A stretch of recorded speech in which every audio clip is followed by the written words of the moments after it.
Hi everybody, my name is Trent Ashburn. I'm doing a startup called WireOver, and we have a lot of concurrency challenges in software that we're building. And I wanted to show you three main tricks that we've been using to tackle that, because they might be useful to you too. One is a library, one is a simple util, and another is a design pattern. So let me tell you about what we're doing. We're building a file sending desktop app in Python. It's peer-to-peer, and we're focusing on two use cases that haven't been that well solved so far. One is moving really, really big files, really, really fast, totally free, with no limits. So if you need to move video footage, photo collections, data sets, virtual machines, this is a problem that I've had that I wanted a solution for, and I haven't been happy with what's out there. So that's use case one that we're handling. The other use case is moving stuff really, really securely. I want something that I don't have to really trust. I want to trust the architecture. I want it to be encrypted end to end. That's what we're building, and that's how we're going to monetize. We're also one of the few East Coast Y Combinator companies, incidentally. So our desktop app and our servers both have a lot of concurrency. There's a lot of juggling that's going on. The moving parts are things like communicating with the servers, doing multiple transfers simultaneously. There's multiple different types of transfers. There's persistence, there's the GUI, there's auto-updating, and all this happens asynchronously. So we need a way to coordinate it in a way that's really robust, minimizes errors, and is easy to understand. So the challenge is, how do you have lots of concurrency and simple architecture, easy to understand, easy to unit test, and that minimizes errors? The three main tricks we're using, there's a util that we built called RLocker. It's really simple, but it's been really useful and has eliminated some bugs. I'll show you what that's like. I'll also give you a quick description of the actor design pattern, the actor model, for those who haven't been exposed to it yet. And talk a little bit about G-Event, which is it's a fairly new and really neat library for doing network I/O. The RLocker, here's how a lot of our code looked initially, where we had a class that had a bundle of state. We wanted to synchronize in that state, so we would, at the entry point of every method, we'd have a with self-lock. And that ended up being annoying because you had to remember every time, and so when someone else came in and added a method or removed a method, you had to remember to do this. And what RLocker does simply is you have it in the constructor, you lock the class, and it will wrap every public method with a with self.lock. Really simple. But it's ended up preventing a lot of the concurrency human error that we've encountered. I'll tell you where you can find this code if you want it on GitHub at the end.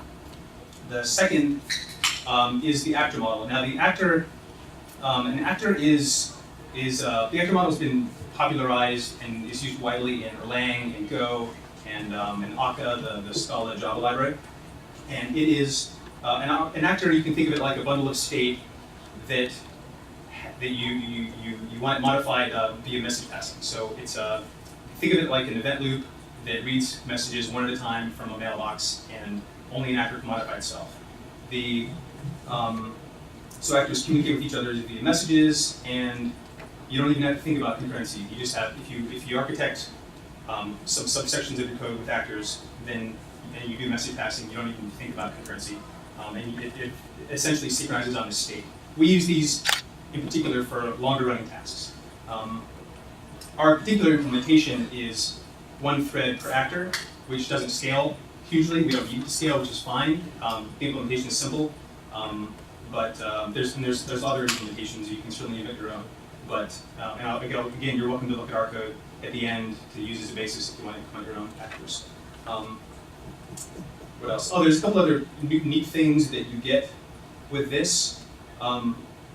We use PyCharm for our IDE, and when you refactor, because we're using a type there, a class instead of a method, there's type information for the IDE to use, and it ends up being used for refactoring.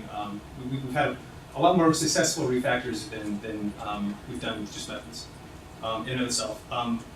Beyond those benefits, the actor model also offers transparent remoting, and with the right implementation, you can scale to have millions of actors concurrently, and it makes supervising easy. But there's plenty of information online about this design pattern, and I'm a big fan, so I recommend you check it out. The third trick is the G-Event library.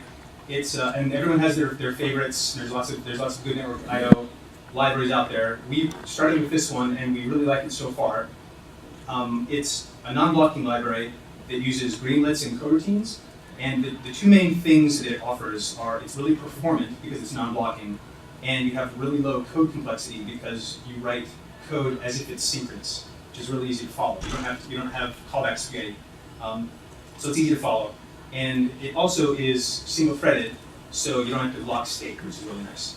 So there's a couple other things you can do that are really neat with gEvent and greenlets, which is based upon that let you write synchronous code that is actually non-blocking.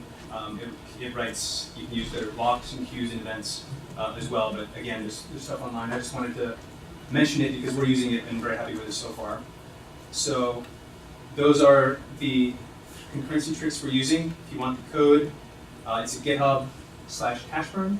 If you want to know a bit more about WireOver, we put together a fun little comic you can look at /comic. We're hiring. If you want to look at jobs, and you're welcome to send me a note at trent@wireover.com. I'd love to hear from you.